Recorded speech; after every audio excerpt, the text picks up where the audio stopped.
matter seems important, they want to talk to the pastor and they want the pastor to pray. Is that true?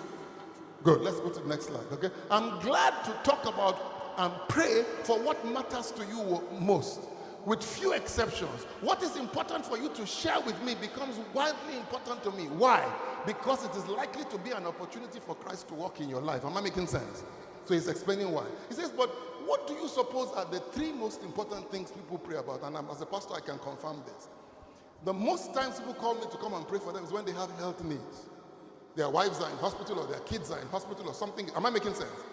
Or they're going through a sickness or a disease. But he says the second one is when they have financial needs. And then he says number three, of course, when their marriage is in trouble. Do you notice that? The only problem is I have nobody to go to when my marriage is in trouble. That's the problem. Are you here? Okay, let's move on. Look at what he says. But he says these areas where people, you and I, feel help is needed. Am I making sense? He says, but very rarely does anyone ask me to pray for what the Apostle Paul considers to be an important prayer point. And then he now paints a scenario.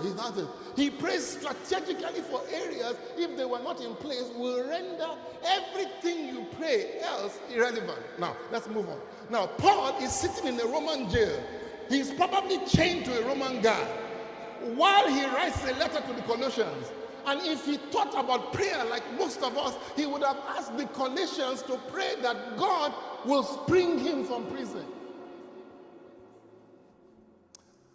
Come on, guys, am I right?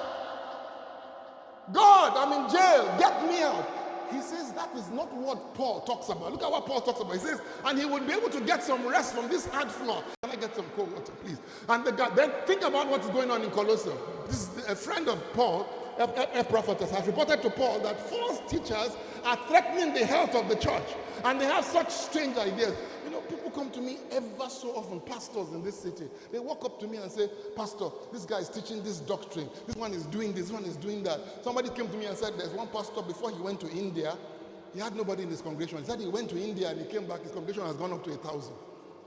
And the man said they should follow him to India the next time. So he came to see me, Pastor, what are we going to do about it? I said, what am I supposed to do about it? I said, my friend, when I get to heaven, God is not going to ask me what you did with your own church. He's going to ask me what I did with my own. He's not going to ask me anything about your family or your wife or your children. He's going to ask me about my own wife and my kids. I said, God, let everybody do what they're doing. Let me face my own. But I'm not going to judge anybody on what they do. Am I making sense? Or what they don't do. God didn't call me to do that. Now, watch this.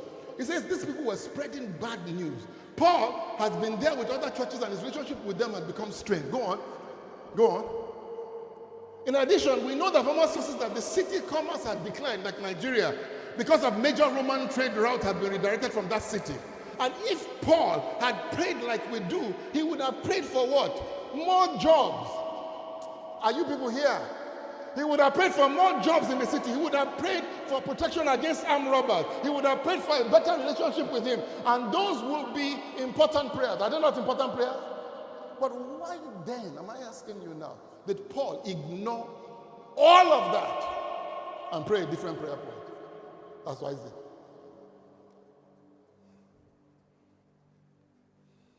He doesn't pray for any of them. He prays wildly important prayer for the things that matter what. And he says, I wonder what might happen if we prayed for one another the way Paul prayed for the Colossians. I'm thinking that Paul has something he knows here that we don't know. Go to the next slide. Having opened his letter with thanks, and remember I was talking to the pastors, I said one of the things we're going to go back to, we're going to follow the protocol of the Bible. We're going to enter into his gates with thanksgiving.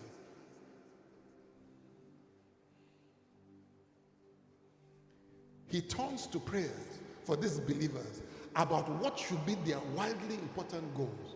And he says, I'm reading this for the umpteenth time, and I'm realizing that I need to orient how I should pray for others, and I now have to ask others to pray for me.